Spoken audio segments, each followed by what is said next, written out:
I want to offer a prayer this evening. Mhm. I pray that we will be rightly guided,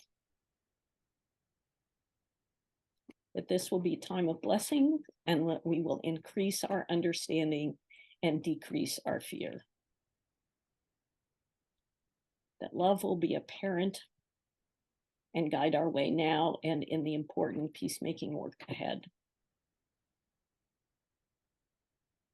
I ask that our hearts and minds be open for whatever truth needs to touch our lives. And I give thanks for this wonderful opportunity to be together. So Steve will speak out of the silence. And we look forward to it. Thank you, Steve. Thank you. I want to put the silence a bit into the talk, because I think there's a really important moment.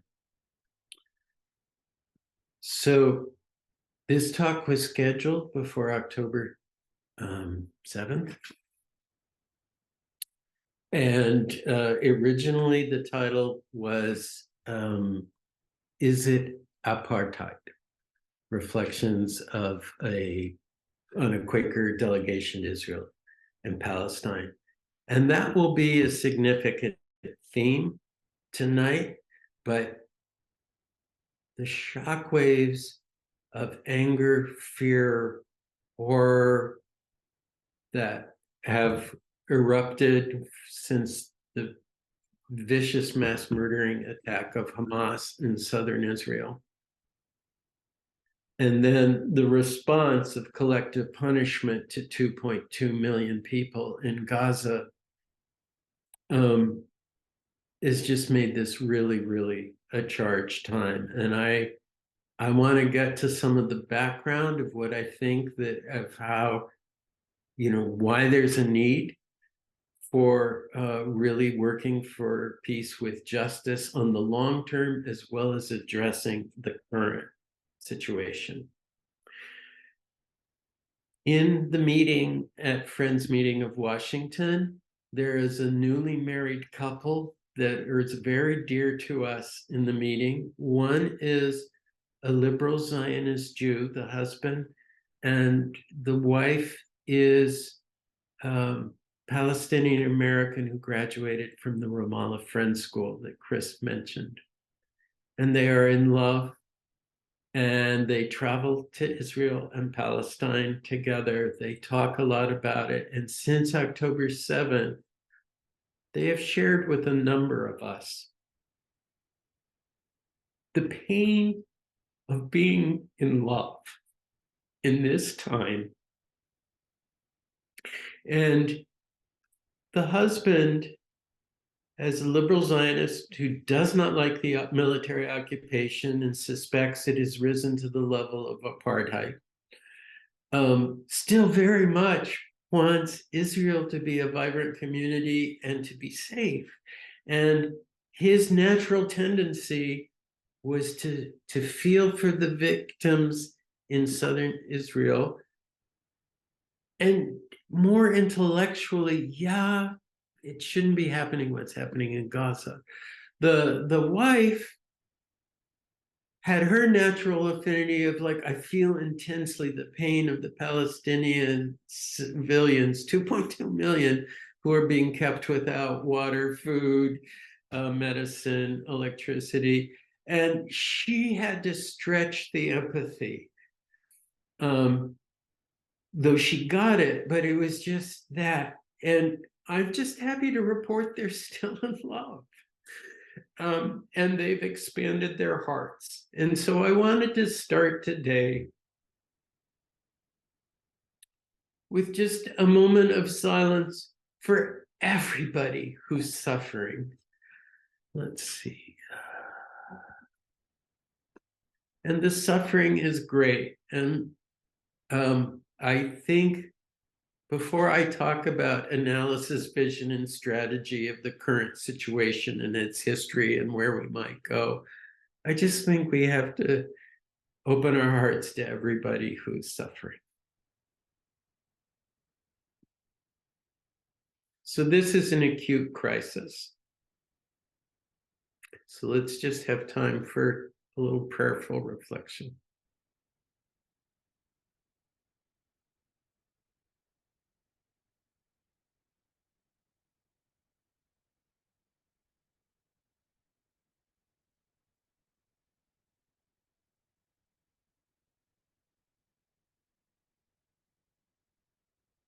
Thank you, friends. So in the very challenging presentation I did of this in Montclair, where there was wide diversity and people had tried to cancel the talk at the library, I wanted to start with sharing common ground. And there's also diversity of perspectives among Quakers and interfaith people. So I think our analysis, vision, and strategy might be different, and we can learn from each other and our differences, but I think it's important to share the common ground. So I wanted to share the spiritual wisdom of a Palestinian village priest that we went, and he said something so lovely to the Quaker delegation. He said, it doesn't matter if your name is Moshe, Mohammed, or Matthew, but we are all beloved by God, and we all deserve to live with peace, security, equality, and freedom. And I think everybody in our group said amen. And I think regardless of the differences that we may have, I think this is pretty widespread. And so today at the Montclair Library, I just asked people to raise their hands if they agreed with this statement. And everybody did. And that was a beautiful moment. And they looked around, and people who disagreed about a lot of things agreed with this. And I used to think, no country is perfect. There are countries that have horrible human rights records, get better, get worse. And I used to think that Israel wasn't a perfect country, but I thought it pretty much embodied this, which comes out of the Jewish prophetic tradition and ethics, and was an ardent Zionist and a complete supporter of Israel when I was a teenager and 20. But more and more progressive Jewish friends of mine were going and spending long periods of time and visiting Israel, and they came back talking about there's so much they loved about it. Just the immensity of Jewish culture was fantastic, but they were also really worried, and they felt like that we had to seriously consider Palestinian rights, and I had not thought about that for a long time. And one of my friends gave me this quote from Moshe Dayan. And the more I've studied, I think this is the dominant message over time to Palestinians since at least 67 military occupation of the rest of the 22% of historic Palestine that wasn't Israel after the armistice in 48.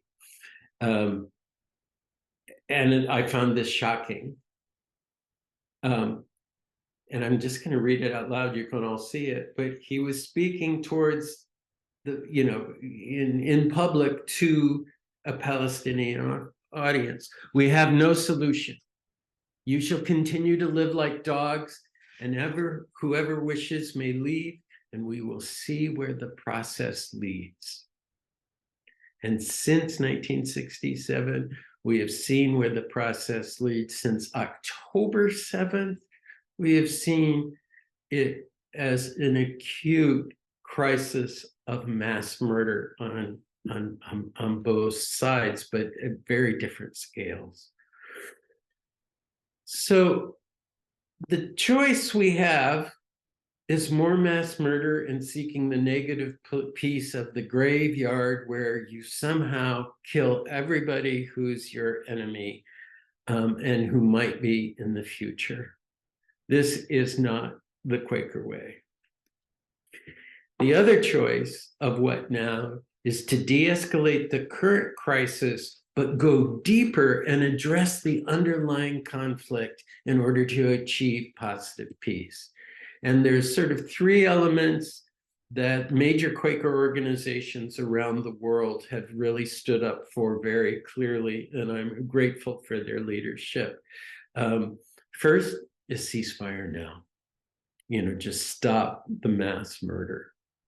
Second, the 240 captives that are now in Gaza, we have to figure out a negotiated way to release them safely, and not endanger them with constant bombardment and keeping them for a long time in Hamas's hands, not knowing quite what they would do.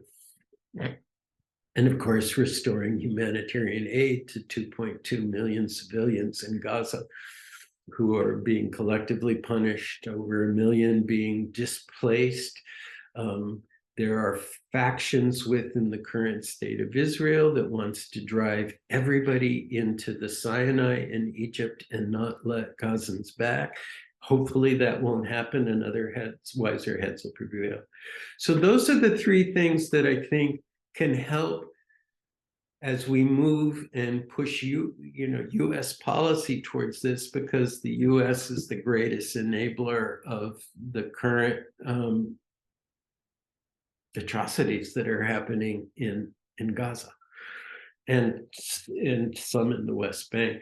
But the fourth point, I think, is a really important one, and it gets to why our experience with Max and Jane for close to 3 weeks in June of this year addresses. And this is the question of, there's not really going to be peace and security with justice until we end the Israeli military occupation of the West Bank, Gaza, and East Jerusalem, and the apartheid system, and negotiated just peace. And there's a variety of formulas of what that could be.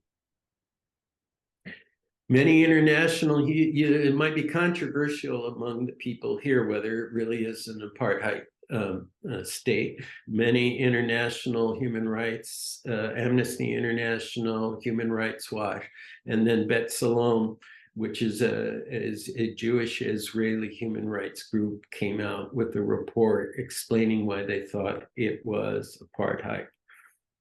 So I think it's important, whether you agree or disagree with that, what is the legal definition of the crime of apartheid under international human rights law? And I put on sort of the left of my screen the dictionary definition, and you notice it says South Africa. And South Africa was one form of apartheid, but there's other forms. In South Africa, it was a small minority that dominated a majority that it wasn't trying to drive away, but wanted to continue exploiting in perpetuity. That's a different situation where, part of the drive of political Zionism has been to take over as much land as possible in historic Palestine with as few Palestinians in it as possible. So that's a little different. But the common thread to whatever variety of apartheid is these 3 points, according to international law and human rights statutes: an intent to maintain domination, a context for systematic oppression and inhuman acts. There's a lot of disagreement about this. These are some reports, disagreeing with the analysis of apartheid. And then back when we came back in June, I think it was in a week or two, that the House of Representatives had this very lopsided vote saying Israel is not a racist or apartheid state, and only 9 people in the House of Representatives said they thought it was. So, one context of our trip, I think, is U.S. Quakers and other people of other faith traditions going to the West Bank and then spending some time in Jerusalem and going to the north of Israel to sort of see for ourselves, to see firsthand whether we agreed with the analysis of international human rights groups or whether, we would have a different analysis. And I love this picture. It's our group with people from the Ramallah Friends meeting in the Ramallah Friends meeting house that was built, I think, and Jane and Max, it's lovely to have you on here. So when we get to the Q&A, if I get some of the facts wrong, you let me know.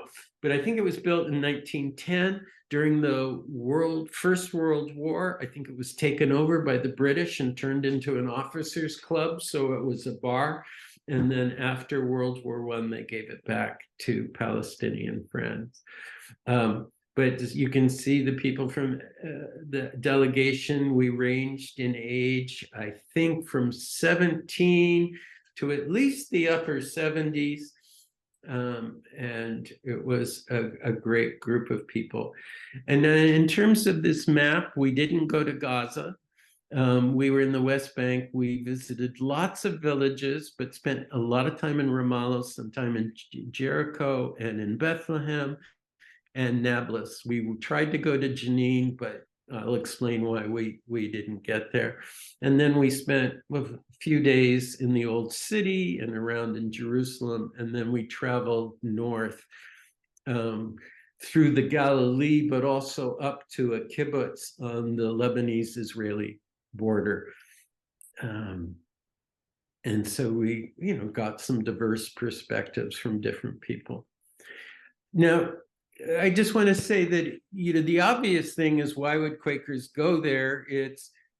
We have a longstanding peace testimony. We care about human rights. We like resolving conflicts and being helpful. We want to look at facts and understand situation. But Quakers have, as Chris suggested, we have real skin in the game for a long time for communities that exist in this tiny area of the world. And it goes back to US, British, and German Quakers supported persecuted Jews in a number of ways. And there's a great book for people who want to look at the German version of this. It's called Quakers and Nazis, a great book. And then there's other books about US and British friends lobbying their governments, the Britain government and the US government, for mass immigration to the US and Britain of anybody who was endangered during the rise of the Nazi regime in Germany, and then as they expanded, and worked with a coalition with Jewish groups. The head of AFSC was asked to be the head of the coalition in US, worked enormously hard to get rid of the quotas that were limiting the amount of immigration. And they were ultimately unsuccessful. One of the reasons was the anti-immigrant bias of many people in America, and during a time of just coming out of a depression. Another reason was flat out anti-Jewish bigotry in the United States. What I didn't know till about a few months ago was key Zionist lobbyists and organizations were lobbying against the US and Britain letting mass immigration to have safety for Jews if that's where they wanted to go, because a lot of them didn't want to go to Palestine. Some did, some didn't. Other people wanted to go to Britain. And I was just a little shocked that Zionist lobbyists were pushing back on this policy that like Quakers and many Jewish groups were doing. And then in this book that I read, got some sense of that. So David Ben-Gurion, for those who don't know, was a pre-state Zionist leader in Palestine, and he became the first prime minister of the new state of Israel. Kind of an amazing leader in a lot of ways, had enormous amount of chutzpah and strategic savvy and put this together. But here's some reasoning about why Zionists would try to block immigration to the United States or Britain. Here's what he said in 1937. If I knew that it was possible to save all the Jewish children in Germany by transporting them to Britain, but only half of them by transporting them to Palestine, I would choose the second. Nothing breaks precedence over saving the Hebrew nation in its land. And so the goal of an ethno-nationalist state, as much as it pained him, was more important, even if it cost half of the Jewish children's lives. And that's sort of understandable, but really troubling. Quakers also have a long history in Palestine that predates the founding of Israel in 48. 1869, the Ramallah Friends School got started first as a good girls' school, then it became co-ed, and the lower campus is for the younger grades, and the upper campus is now for the higher grades. And then this is the meeting house that in 1910. The UN also invited Quakers to aid Palestinians, mostly in Gaza, in 48, after the expulsion of 3/4 of the Palestinian population of the 78% of historic Palestine that Israel claimed as its territory, and pushed people in neighboring countries into Gaza and into the West Bank.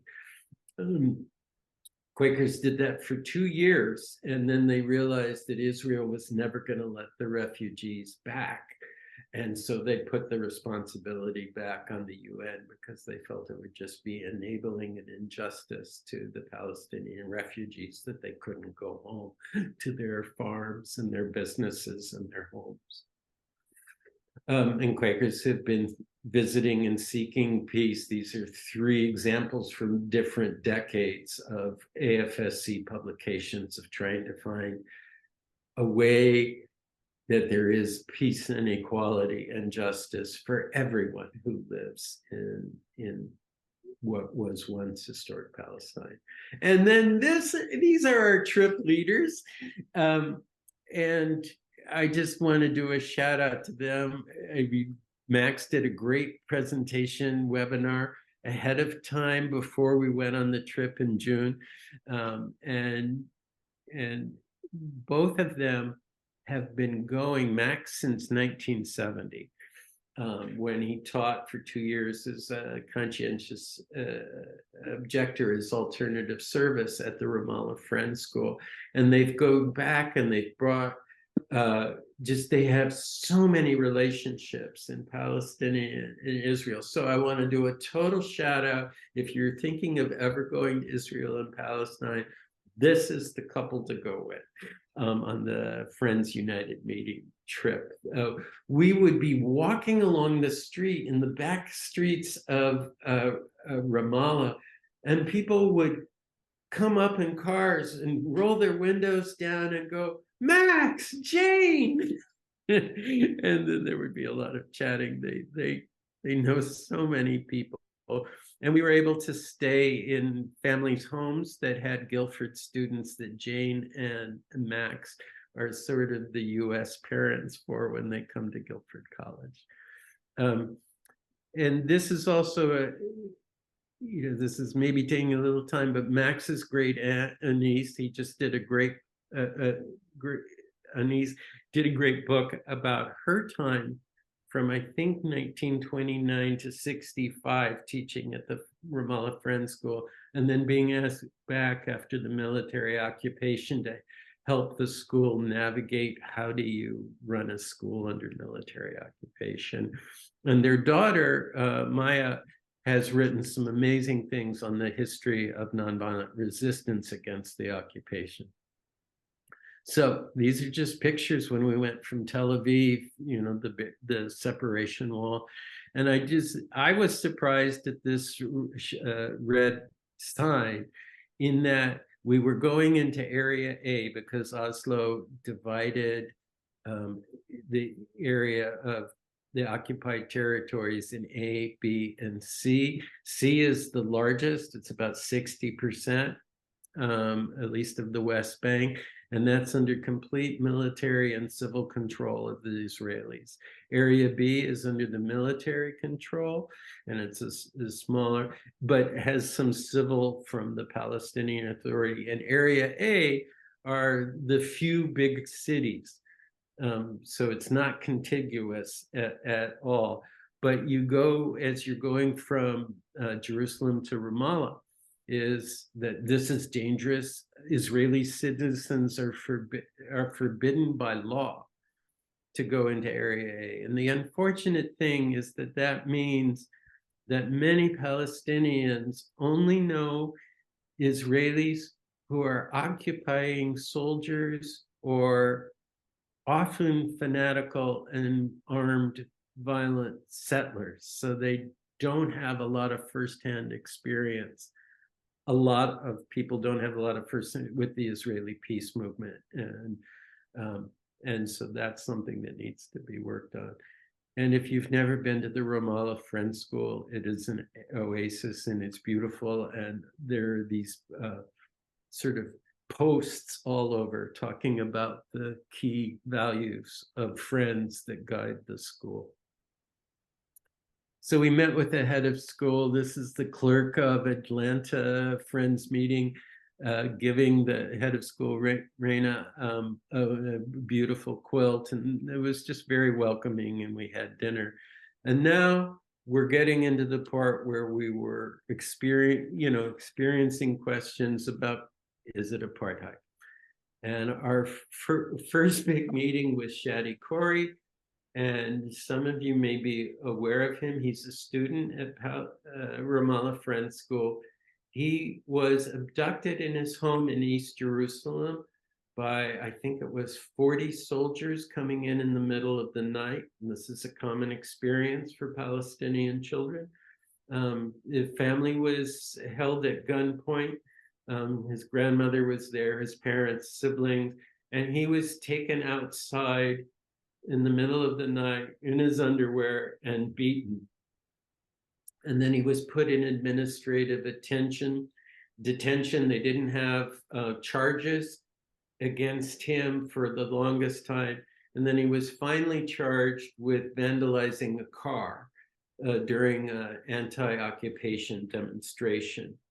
He claimed he didn't do it. The faculty certainly didn't think he did it. And his grandmother and parents were nonviolent political activists against the occupation and culture, Palestinian cultural arts.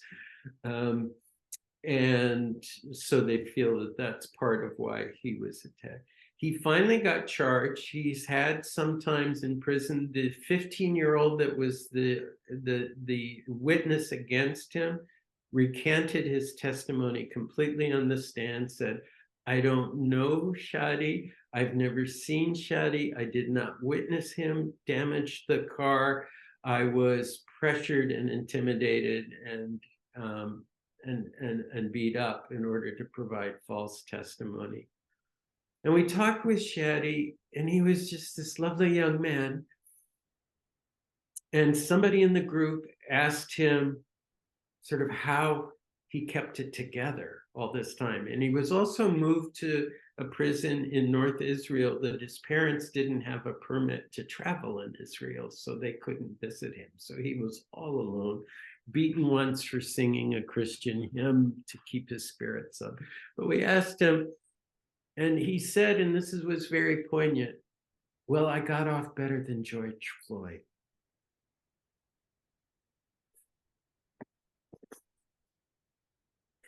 We also asked him kind of what kind of work he wanted to do. And it was soul crushing when he said, I used to want to be a human rights lawyer, but now I think the law is just a lie.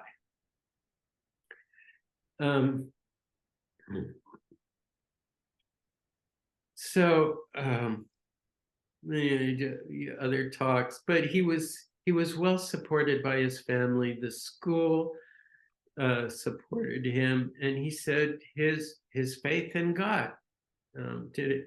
He also talked about his experience. It's like it wasn't unusual. He knows many Palestinian kids who have this. And when we got back from the trip, about 3 weeks later, Save the Children Foundation did a report back on the abuse of Palestinian children by the Israeli authorities. About 500 to 750 children are taken in the way that Shadi was every year. Many of them aren't charged. They're just held in endless detention. And then these are some statistics from the report, a graphic that sort of does it of how many of the kids that they interviewed, what their experience.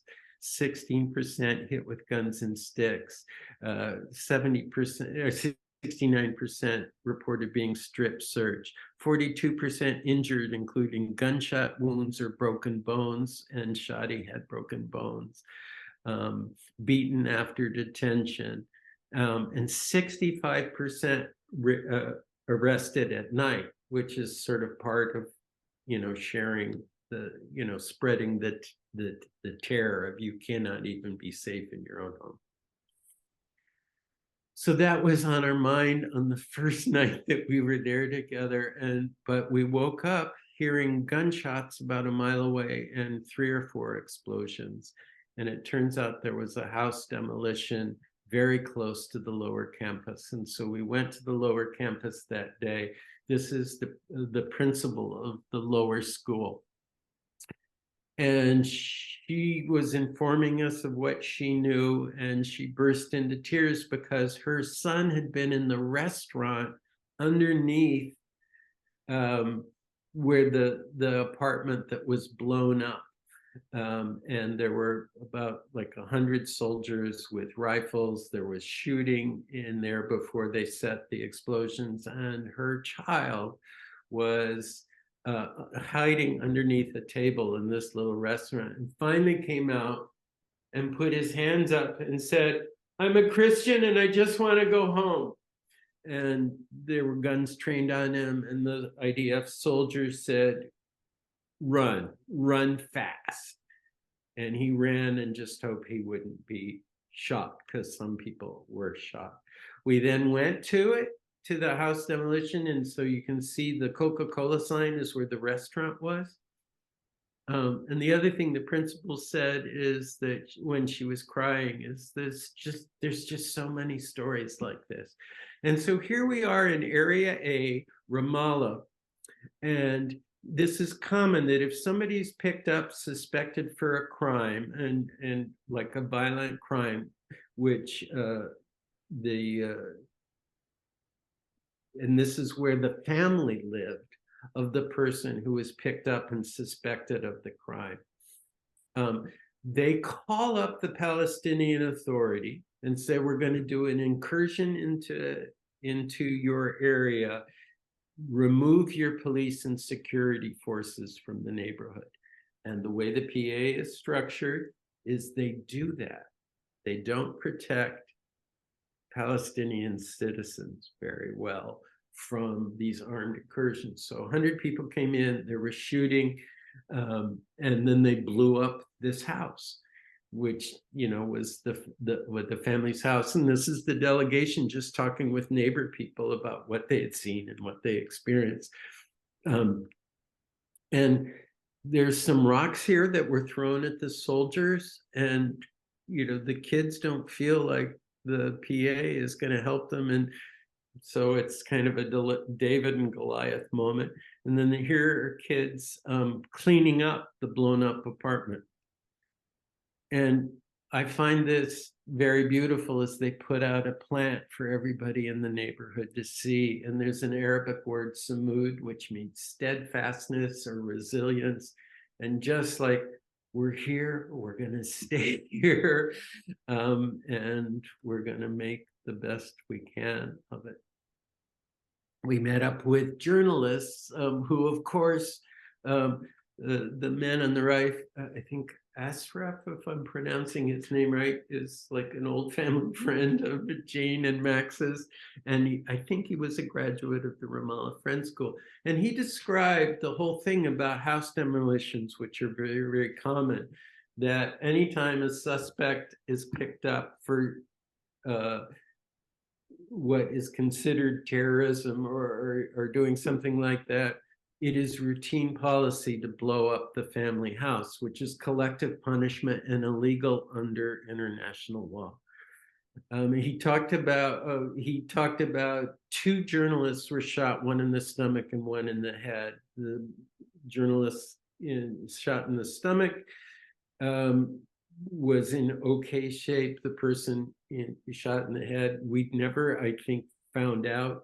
Maybe Max knows and Jane knows, who mentioned, but he was in the ICU in critical condition with brain injuries. And then the Palestinian press is often targets. We walked back to campus and we went by this monument for Shireen Abu Akleh, who was assassinated by the IDF when she was in full press uniform, and a number of Palestinian journalists have been killed. Now, a next important thing, and this is a very hard story, I'm putting kind of sort of front-loading the violent parts of the story, is we went to Hawara.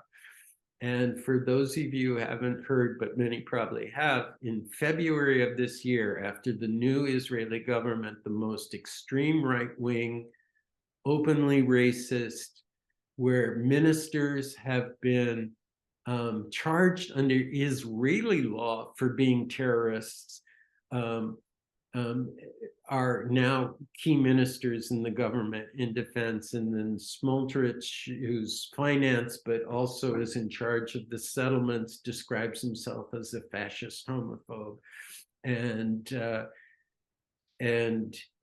is in charge of illegal settlements in the West Bank. And we went to this town because in February, there was a pogrom that I think about 250 settlers marched into town with battalions of IDF soldiers protecting them, and they were shooting into buildings. They started homes on fire. They burned cars. There were cars, and they were terrorizing people.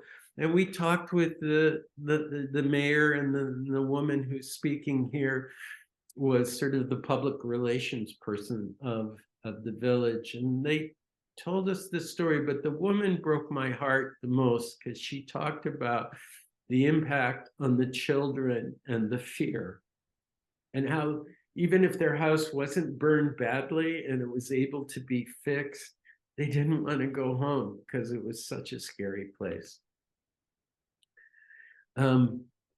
That same day we were going to go to Jenin, but it was the first time in 20 years that there were rocket attacks paid for by US dollars on a refugee camp in Jenin. And a lot of the weaponry and stuff is bought by the money that's given to Israel, bought by US military things. And so it was just unsafe to go to Jenin.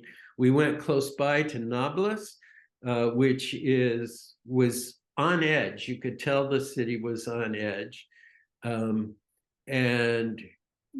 our tour guide told us about this Palestinian prison that imprisons many Palestinians on the behalf of the state of Israel. And there's a sign here, which I just think we need to know as real, is that a lot of people do not feel that they're protected by the Palestinian Authority, and there are armed militias.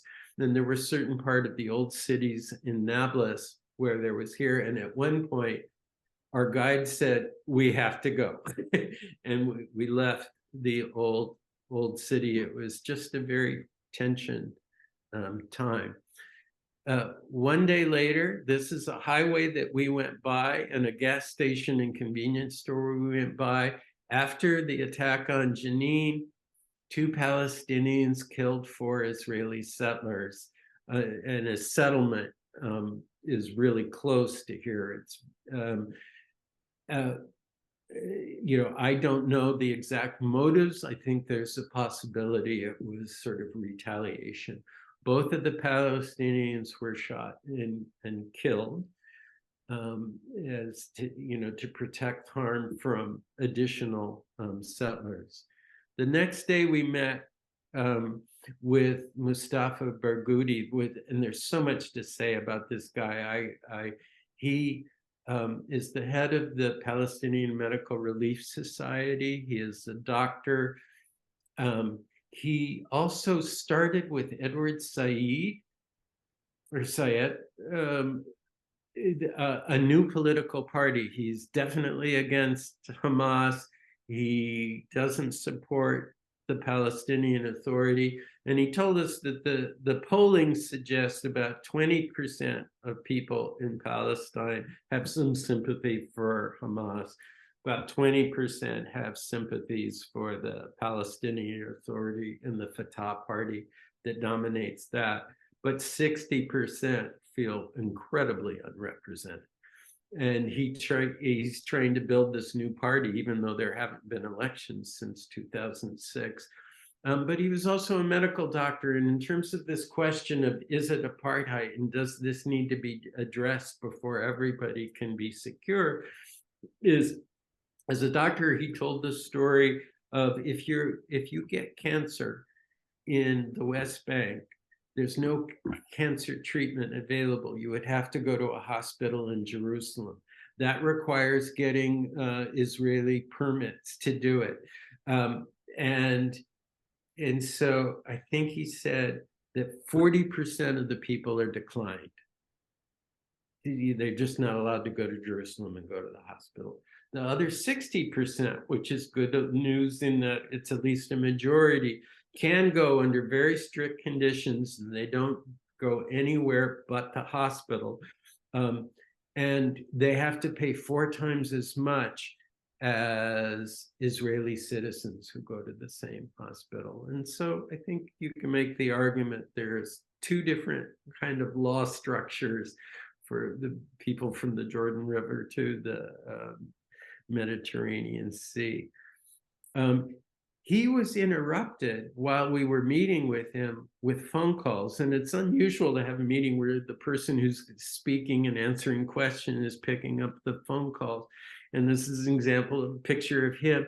And after about the second or third one, he said, "I'm sorry for the interruptions. We keep getting reports of more and more retaliatory violent settler attacks on Palestinian towns because of the 2 gunmen that were killed that killed the 4 Palestinians." And he said, "We've heard from 50 Palestinian communities so far that have been attacked in kind of Hawara-like attacks by armed settlers who were protected by IDF forces." Frankly, I thought he was speaking figuratively, just meaning a lot. Reading in Haaretz later that night, 85 different communities were attacked in just one day by violent settlers.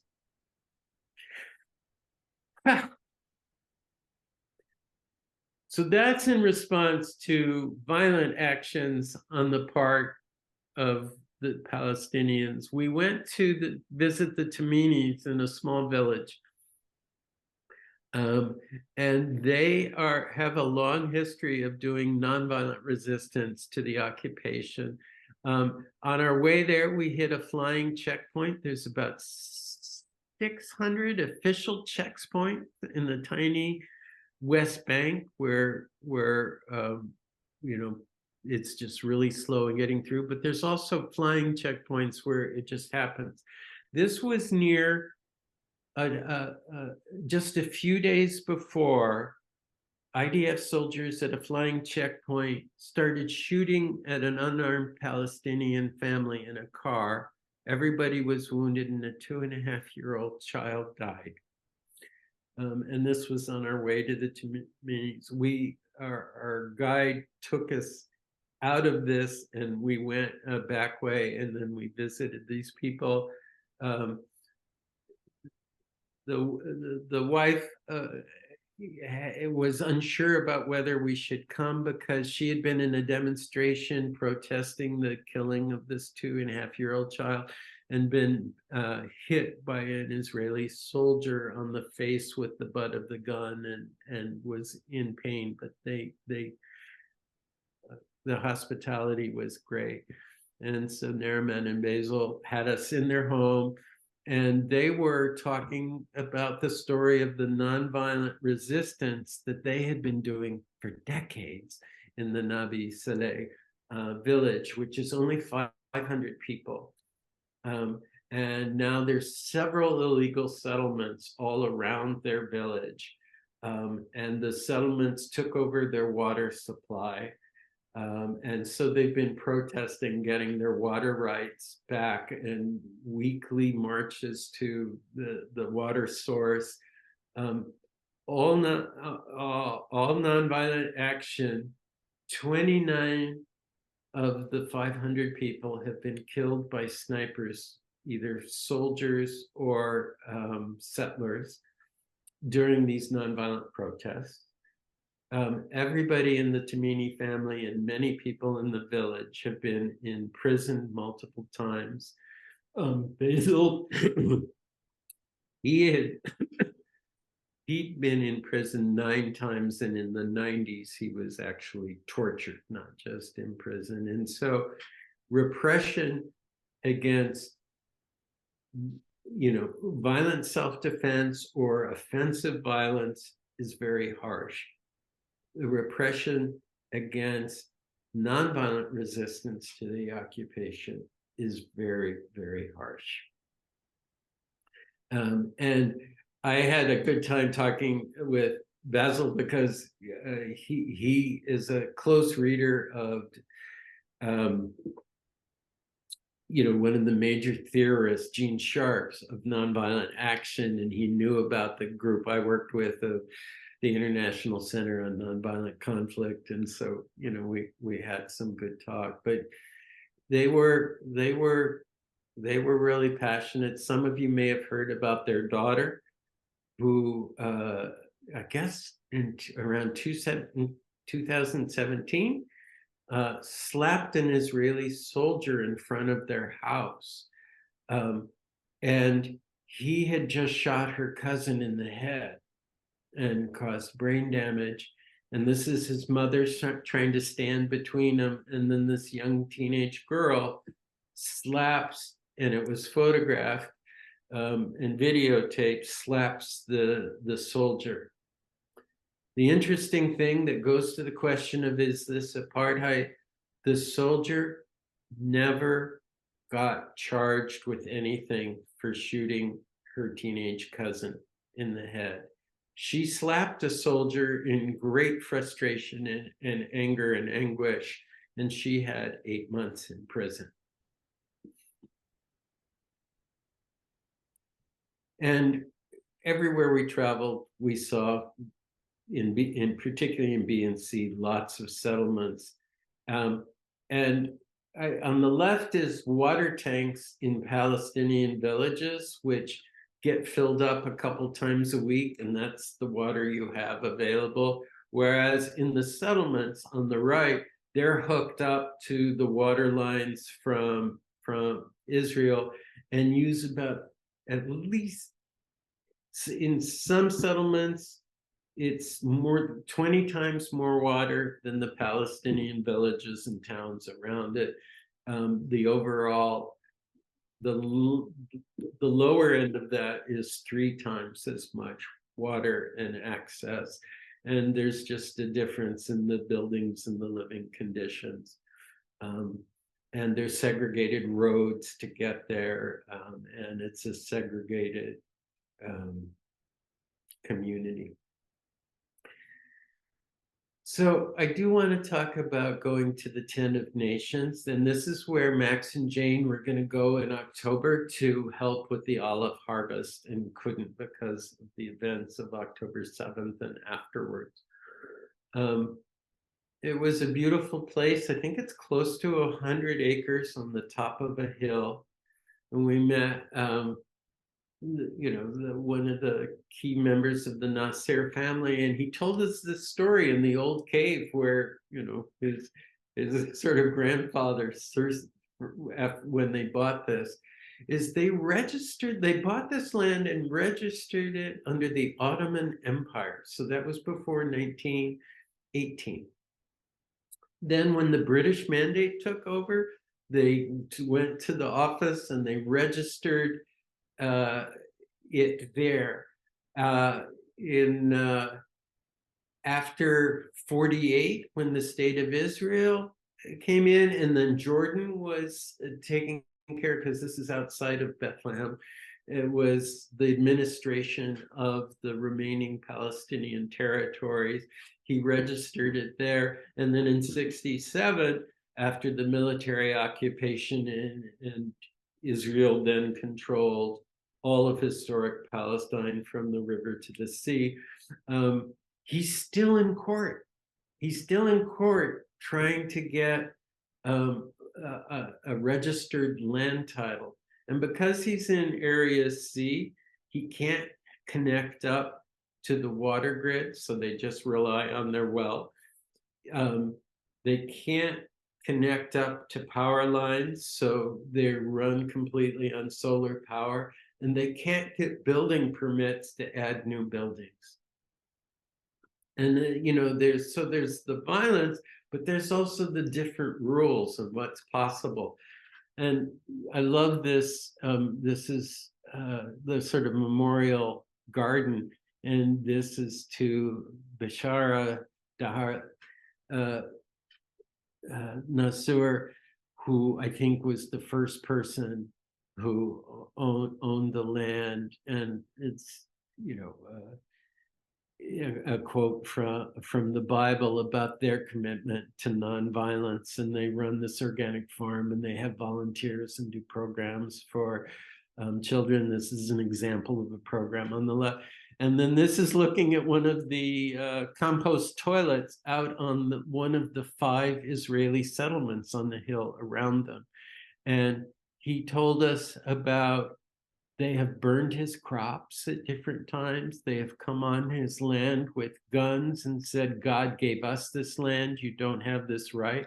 And he's just struggling to keep the farm and have international attention and volunteers. They blocked a road.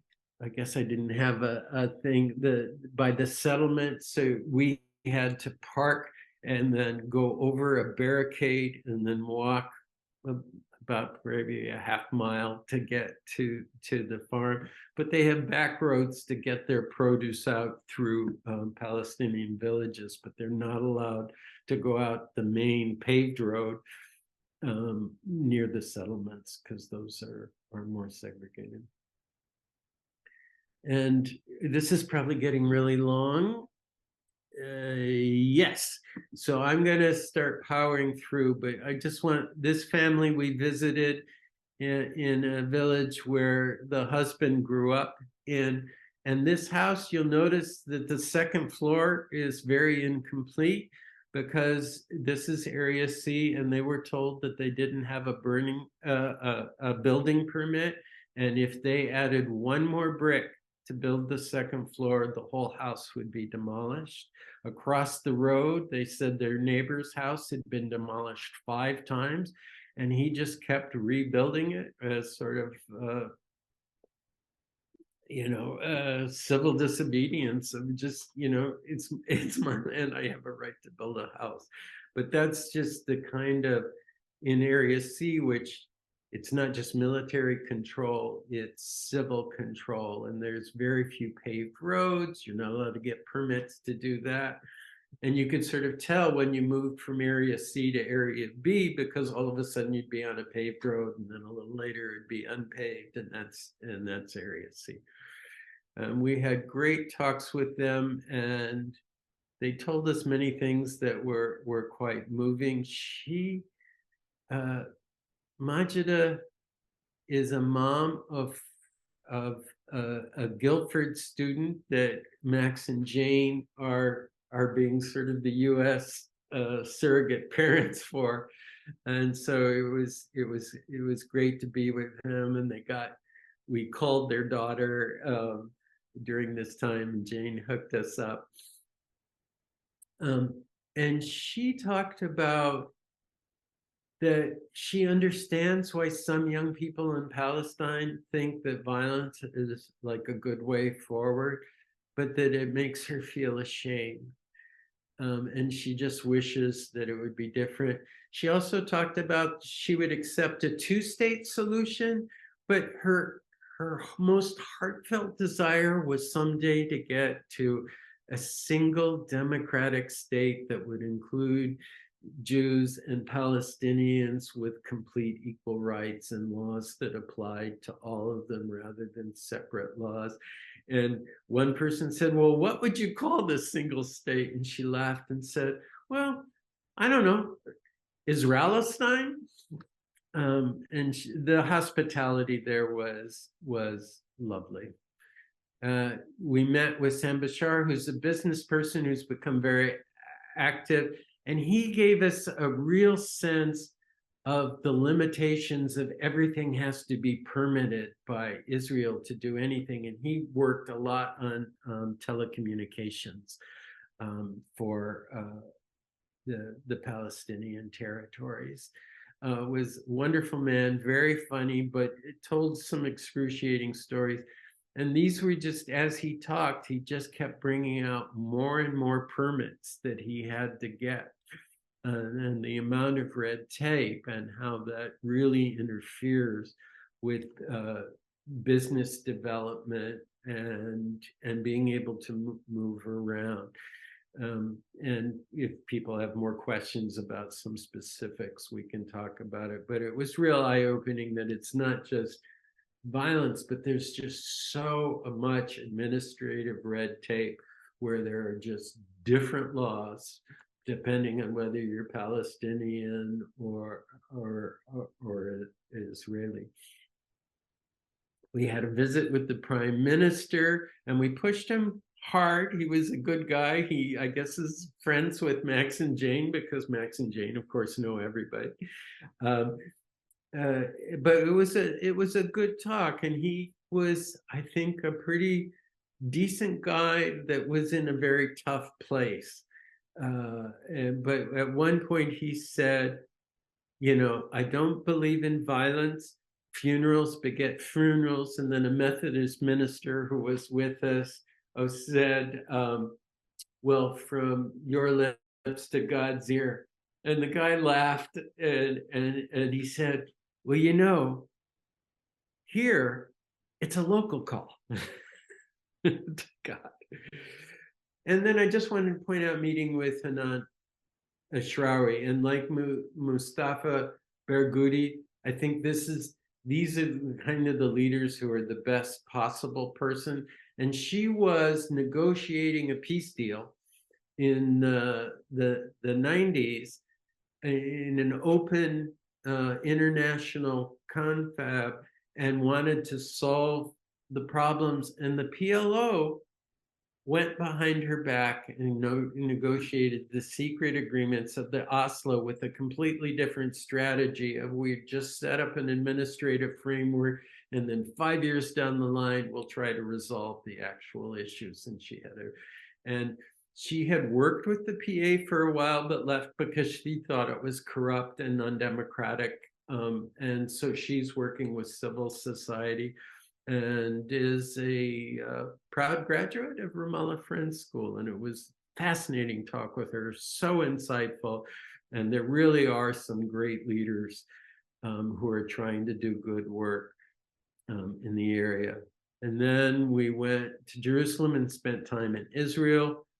I'm over time, so I think we may be at a point where I would just be adding evidence about why this adds up to apartheid. But I'll just do some quick things. The first Palestinian woman who was ordained as a minister in all of Israel or Palestine. And she was an amazing woman, but she told the story about her family had to move in 48. They were pushed out of their town and they ended up in East Jerusalem, which became occupied East Jerusalem.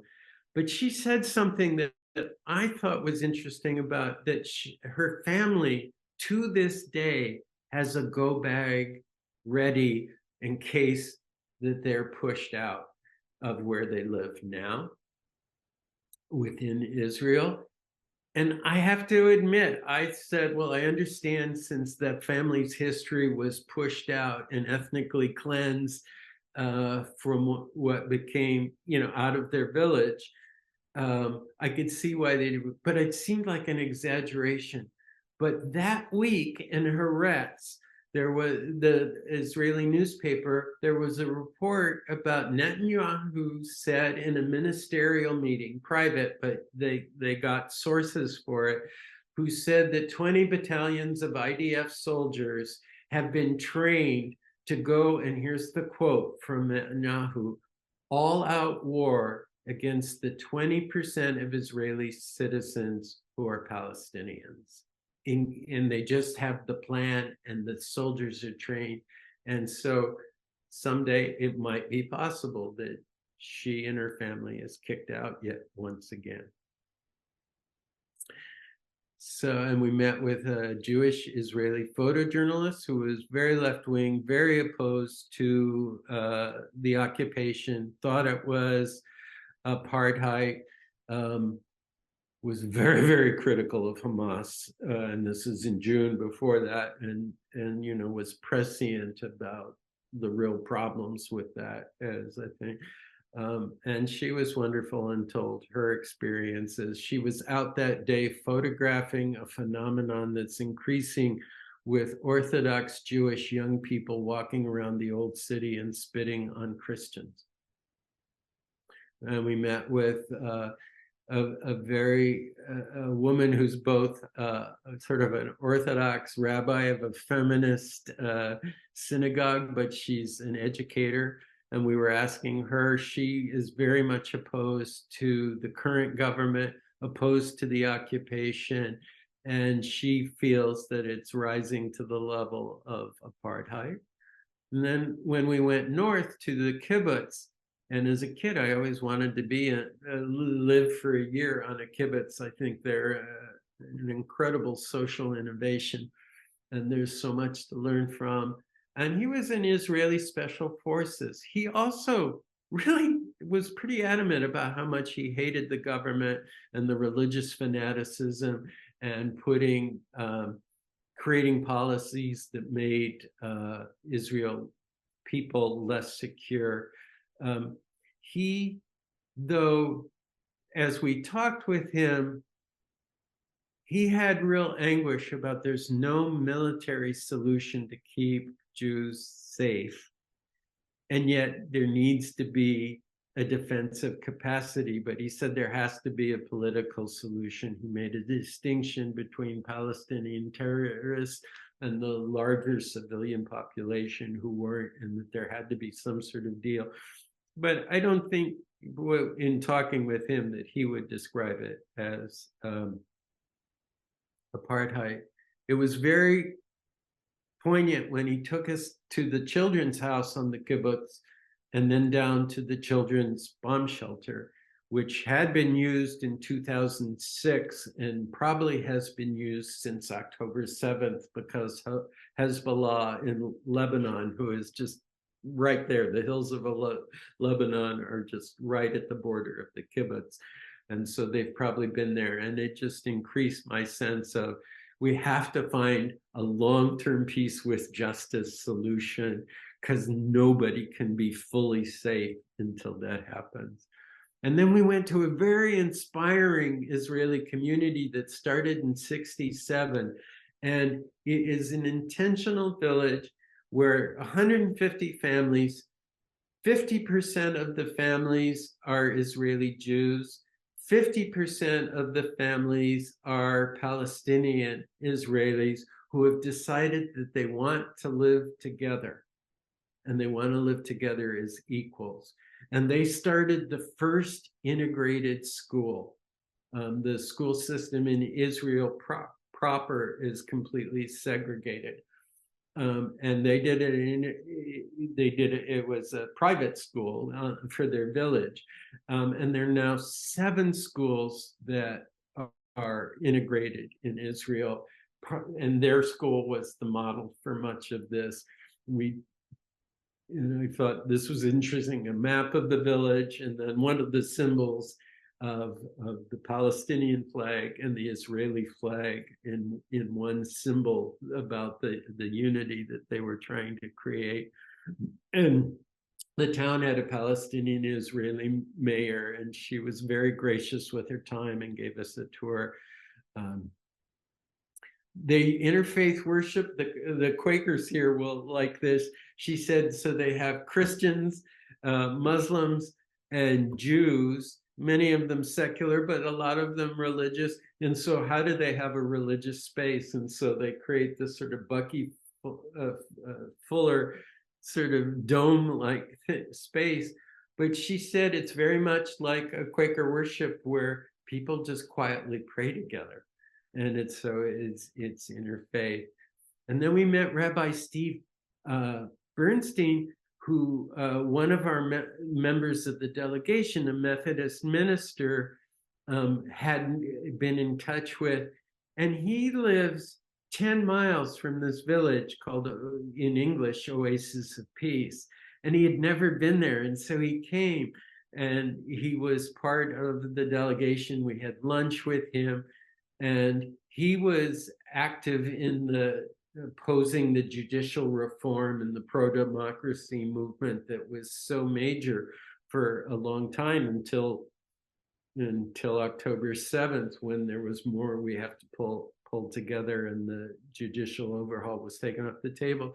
But we had a talk with him about different kinds of Zionism, what he loves about kibbutz life. And I asked him if he thought the situation was apartheid. And he said no. He said it's unjust, certainly, but I don't think it rises to the level of crime. But when he talked about it, it was because he was only talking about the internationally recognized borders. He wasn't saying, okay, Israel essentially more or less, but has fundamental control of entire historic Palestine. And so if you add that, so, you know, that was an interesting perspective. So I'll just leave you with this is one of our last nights with the delegation in a lovely bar, which of course Max and Jane knew the owners and they came over. But there was a lot of discussion as what is ours to do back home.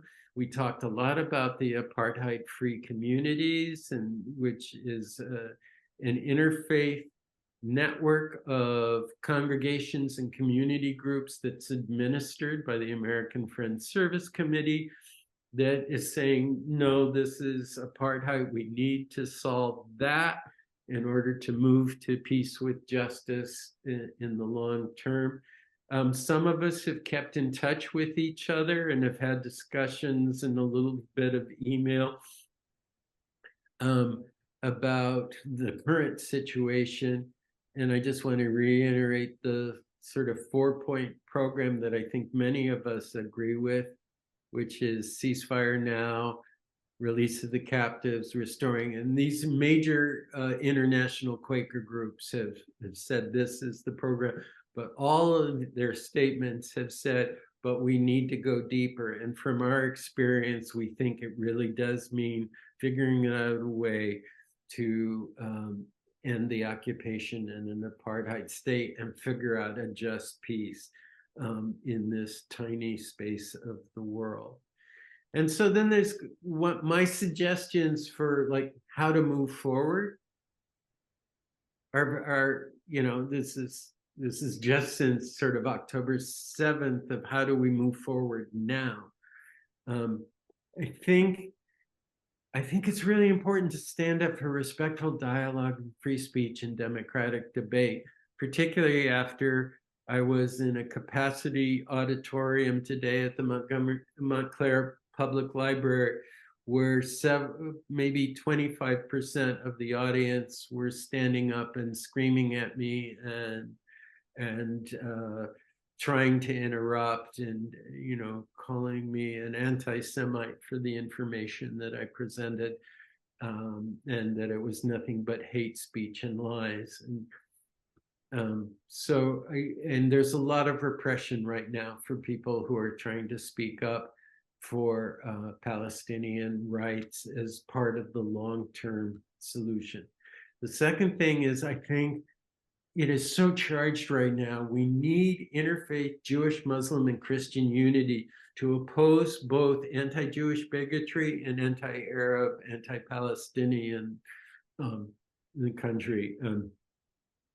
The Washington Interfaith Network, which the Friends Meeting of Washington is in part, is focused on like local organizing around justice and housing issues, but they had to bring their people together about 3 weeks in after October 7th.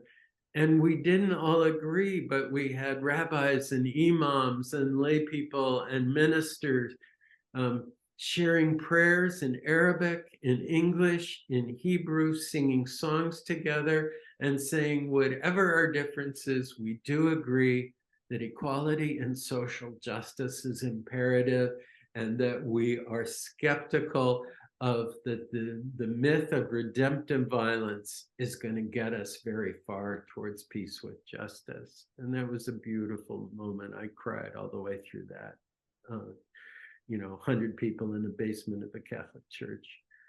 I also think it's really important to protest and lobby for better U.S. foreign policies around the 3 immediate de-escalation. And I just want to do a shout out to groups like Jewish Voice for Peace, If Not Now, and the Center for Jewish Nonviolence. They are taking such a brave leadership role. They are losing friends and family to do it. They are trying to deal with the grief because they lost people on October 7th. Some of them have people who are in Gaza as captives, and they're still going, but that does not justify the collective punishment of what's happening to 2.2 million Gazan civilians. And so they hold so much, and they're doing such creative work. And I really, for Quakers and other Christians who are on this, it's like, I really think we need to have their back and be really supportive and engaged on that, because there's a lot of hostility to them, as I saw earlier this afternoon. And I think having consider your congregation or organizations you're part in to look at whether you want to be involved in the Apartheid-Free Communities Network. And here's the pledge, and it may be controversial, but I think it's worth thinking about, does your congregation or your organization? I don't think it's that controversial to say our commitment is to freedom and justice and equality, with a focus on Palestinian people who even Obama said, their lives are intolerable. But also bigger for all people, and that includes Israeli Jews. We oppose all forms of racism, bigotry, and discrimination and oppression. That's really so important, because these things are interconnected. But then we declare ourselves an apartheid-free community, and then to that end, and this is where people will have to really discern together whether this makes sense for them, is we pledge to join others in working to end all support to Israel's apartheid regime. And, the settler colonialism and military occupation. It's not the only place in the world, but it's the place where the US taxpayers give about $4 billion a year to keep these policies in place. And now, given the war against Gaza, I think the Biden administration is pushing 14 billion extra dollars on top of that. And so we have a lot of work to do, and the US has a real big role to play. And then these are just some apartheid-free, there's where you could go for that. I think people should really take a look at Jewish Voice for Peace if they don't know, because there's a lot of sort of slanderous and libelous things that are being said. They're being demonized in many parts of the US Jewish community, but they're a pretty amazing group, and I think it's worth it. And I want to do a big shout out. I encourage you, whether you're Quaker or not, you could go on the trips with Max and Jane and benefit from the contacts they have and their wise wisdom and their care, which was just beautiful. And so I wanted to put Max's email up. And then, you know, if people want to dialogue further, have disagreements, have questions beyond our time here, I'm totally willing to chat with people, and you can contact me from email. And just a plug, this is the Pendle Hill Pamphlet I did in 2017 about my own journey from being sort of an unquestioning Zionist to becoming more concerned about Palestinian rights and thinking that there's no real good future for Israel until there's really equality, freedom, and justice for everyone between the river and the sea. And with that, we can just open it up to questions, and I'll stop sharing my screen. I'm sorry that went over long. It's hard to put 3 of the most intense, gut-wrenching, inspiring, and heartbreaking weeks of your life into a 1-hour presentation.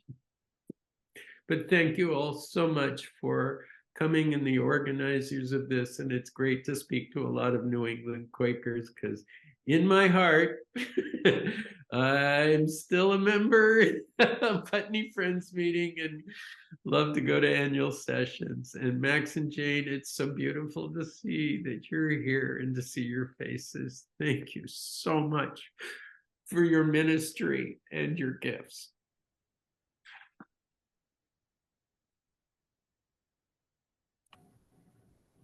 Thank you, Steve. Yes. So there are a couple of comments in the chat, which you might like to read. Can you read out sort of comments or questions? Because my eyes aren't great and I don't want to be spinning with my face down. So I see a couple of hands. There is a question. There's some comments, but then there's also a question. I'm convinced, but why does it matter so much whether we label the deeply oppressive system apartheid? I think that's a great question. My thoughts are this. I think it's important to bring, because as I said in the presentation earlier in Montclair, I am pro-Israeli, I'm pro-Palestinian, and I'm pro-human rights. And the human rights groups around the world who have been looking into this say that the legal definition of apartheid is a really good frame. You know, other people have different names for it, so there may be some places you'd want to do different things, but I think it gives us a common framework that's embedded in international human rights law. And if it's accurate, which I think it is, you know, given the international civil society doing pressure on South Africa not to disappear as a country, but to reform itself and be more just and democratic. I just think that, you know, that was a successful struggle. So by talking about apartheid and knowing, even though South Africa has 1,000,001 problems still, but it made this big leap to you know, a more inclusive, multicultural democracy. And so there's, I also think by labeling it apartheid, to the degree it's accurate, which again, I think it is, it also has that echo of a historic long-term struggle that made a major breakthrough for human rights and freedom and reconciliation of communities. Oh, thank you. So I think I'll go to a hand. Bill? Yeah, in South Africa, it took a Hendrik van der Merwe to create connections between de Klerk and Nelson Mandela. I don't see that person clearly in Palestine or Israel, but it is interesting that one of the people that has been trying to do that is Ali Abu Awad, who was originally a militant and ended up as making a commitment to nonviolence, and is about 20 years ago. It would be very interesting to know what more has come out of that strain. And just one, Ali Abu Awad. Great. And I'm not familiar with that, so thank you for that. There's a Jewish Quaker from Canada who wrote an amazing book interviewing hundreds of Israeli anti-occupation activists and hundreds of Palestinian anti-occupation activists who had both committed to nonviolence. I'm trying to remember the name of the book. I think it's Palestinian and Israeli Resistance Against the Occupation. It's a big, thick book, but it's just story after story. And in it are many people who, like, it's understandable that the Jews wouldn't want, who were fighting against the occupation, wouldn't want more Jews harmed. And so their nonviolence was obvious, but they're moving towards understanding the unjustness of the situation and wanting to create a future based on justice was very, very moving. A number of the people who were interviewed who were Palestinian, it's sort of obvious why they'd be against the occupation, but really nuanced things about people who had been engaged in armed struggle groups, some people who had placed bombs in different places, going, there's just no future in this, and switching to nonviolent resistance is their focus. And, you know, it's always in flux, but I think, you know, the combined resistance through nonviolent action for a common goal of freedom and justice for all from the river to the sea, however that's formulated, one state, two state, whatever, is something that we need to nurture, even as our biggest task is focusing on US foreign policy as an enabler in major diplomatic, financial, and sort of propaganda ways to keep the current status quo in place, which is not going to provide justice and security for anybody in the long term. We have to move away from the status quo is my belief. But thank you for raising that individual. I want to look into them more. Yeah, thank you. So one from the chat, they're asking that you repeat the four program points. Oh, is there a place they can go to find those written out more or less like that? Yeah. So there's a joint statement made by AFSC, the Canadian Friends Service Committee, Friends Committee of National Legislation, the Quaker UN Office, Quakers in Britain and Australia.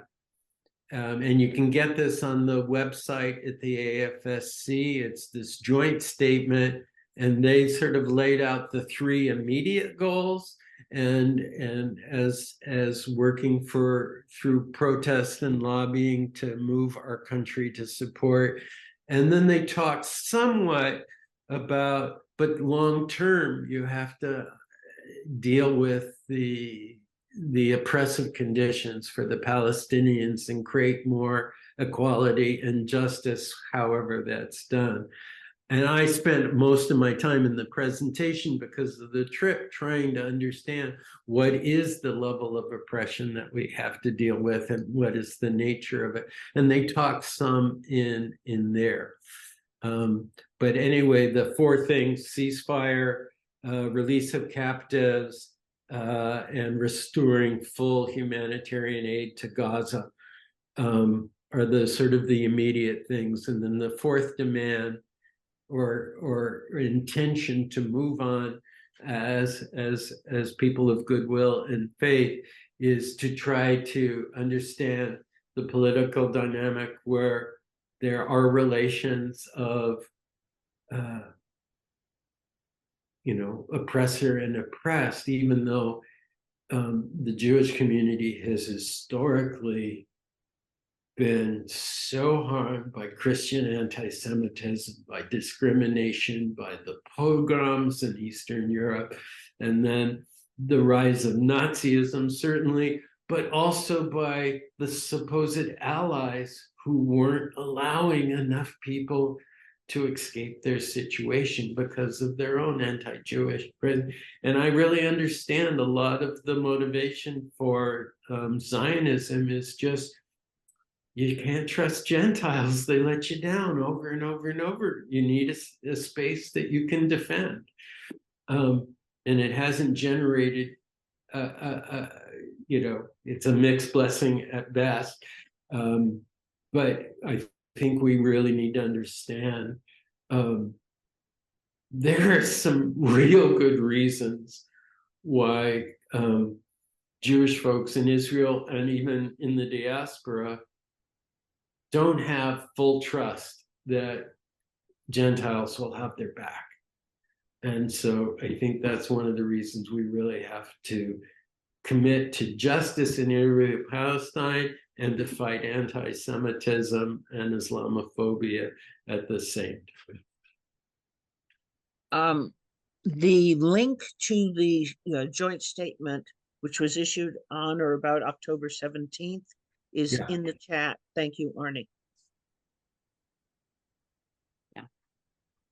So, Stephen, your hand up. Thanks, Chris. This is Stephen Houseworth from North Carolina.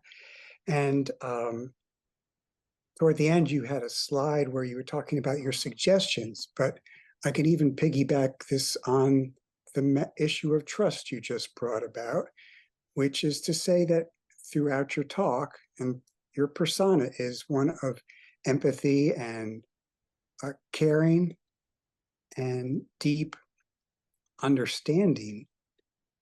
I would think, and it's been my experience, that even before any of those suggestions come about, what's crucial and primary is first to recognize what people's experience might be.